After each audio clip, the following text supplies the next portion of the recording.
Mike, thanks for taking a few minutes out of your busy day, I'm sure, with ESPN and all your responsibilities. Just a thought on the Patriots getting their man in naming Mike Vrabel as their next head coach. So, Dan, I think it's the right hire for the Patriots for the situation that they're in. Mike will bring a discipline, a clear vision, and he's done the job before. 6 years as coach of the Titans, and so I think that experience is significant for them. Yeah, and I think that's kind of what we went through this season with Gerard. You could kind of see that they maybe needed a fresh start with someone like that. What do you think are the best characteristics of Mike Vrabel, the head coach? The first thing that comes to mind to me, Dan, is the game management. And his teams are always so buttoned up. And maybe the best statistic to highlight that is that when he was head coach of the Titans, they were 30 and 23 in one score games. And that was fourth best in the AFC over that span. You look at the Patriots and where they've been in recent years, not even close. They've been 11 and 18 over the last 3 years in one score games. That's third worst in the AFC. So I think to me that's the where I would start on a lengthy list of things that I think Mike Vrabel does well. And when you look at Robert and what he wanted in a head coach, obviously Gerard was in a tough situation with not having that experience.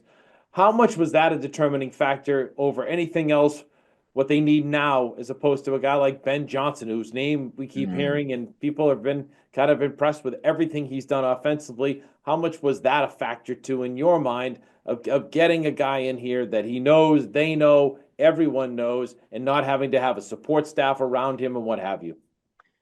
I think Mike Vrabel, in and of himself, was the factor, Dan. Like the experience is obviously part of that, but this goes back to last year. Even when Mike Vrabel became available last year, there were some people in the organization that thought to themselves, wait a minute, do we need to reconsider these succession plans with Gerard Mayo because we weren't expecting a coach of Mike's stature to be available? They ultimately were convicted and sticking with their original plan, but this is to me as much about Mike Vrabel and what he represents more than experience, because I think they could have looked at other coaches that had experience, at this time, but it was specifically what Mike brings in addition to that experience that I think really tilted the needle in his direction for them. How much is this a flashback to Bill Belichick being here and the organization having one voice? Well, I do think that it is a significant turn. Last year at this time, almost to the day, Robert Kraft had talked about a collaborative approach. After having a system where everything ran through Bill Belichick, now you have some run through Gerard Mayo, you have some run through Executive Vice President of Player Personnel Elliot Wolf, you have other people in the organization that maybe rise up a little bit. To me, this now moves it a little bit closer to what it was when Bill Belichick was here, and that Mike Vrabel should have the strongest voice because that collaborative approach didn't produce the results they were looking for. What I'm going to watch for, Dan, is how much does it get to the level of what it was with Bill Belichick? Probably not going to be all the way there, but certainly I think it's safe to say it's going to move more in that direction this year. How much do you think it'll get to? What will be the factors of I want to be able to, and we can use different phrases from history, Mike. If you want to be the cook, you're going to have the groceries. How much do you think it'll be Mike Vrabel wants his type of football players here and getting them into a Patriots uniform? I think that's a vital part of it. So it's Mike Vrabel communicating to the personnel staff, this is what I'm looking for at this position. Find me those type of players. And I do think, Dan, it will be interesting to hear from Mike Vrabel, possibly Robert Kraft, on Monday. What are they doing on the personnel side?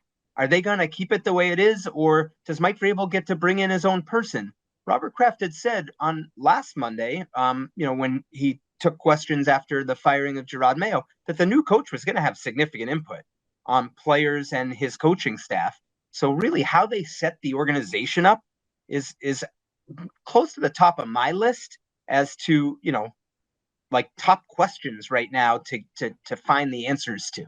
And we're seeing the name Ryan Cowden, right, coming in possibly as a personnel guy to be of an assist that'll be an interesting factor too, as far as Elliott Wolf. If Cowden comes in as a GM, an assistant GM, whatever he comes in capacity of helping getting everyone on the same page, right? That's right. And Ryan Cowden worked with Mike Vrabel in Tennessee. So they have a shared history. They have a trust. I think that's the biggest thing. As a coach, you want to have a trust and a shared vision with whoever's running your personnel department. And so, my thought would be that if Ryan Cowden comes in, like, is he at the same level as Elliott Wolf? Is he above Elliott Wolf? Is he below Elliott Wolf? Where's Alonzo Highsmith, the senior personnel executive? These are all questions that have to be answered. I'm sure Mike Vrabel got them answered. We just haven't learned them yet. And I think that'll be key, Dan, because alignment throughout the organization, that's usually what the most successful organizations in the NFL have, in my view. Lastly, Mike, skepticism rather, which we see everywhere nowadays. Wow, they really didn't have this massive search with, going out and 15 different coaches, what have you, potential coaches. It was basically Mike Vrabel, a couple of, coaches that hadn't been in the game for a while, and then Ben Johnson virtual, and they make the decision. Last year, it was quickly on to Gerard Mayo. This year, quickly on to Mike Vrabel. Does that concern you at all? Should it concern Patriots fans at all? It does not concern me, Dan, because I believe Mike Vrabel was one of the best head coaching candidates out there this year. So my long answer short would be, I think they got the best candidate for them. Now, saying that, interviewing a lot of different people can be a very positive thing, whether it's the next time you're hiring a coach, whether it's to gain insight on how other organizations work. This dynamic, I believe they probably felt a little pressure to move fast because the Jets had interviewed Mike Vrabel, the Bears had interviewed Mike Vrabel. Look, the longer you wait around, the more you leave yourself vulnerable to possibly not locking up the best possible candidate for you. And I think Mike Vrabel, to me, I can see why some people might say, why not go for a fresh start with Ben Johnson? You might be right. You also might be wrong because he's never done it before. There's more risk with him, in my opinion. So a lot of different dynamics to it. Ultimately, I do think they got the right coach for them. Mike, thank you. Always a pleasure. Always great being with you, Dan.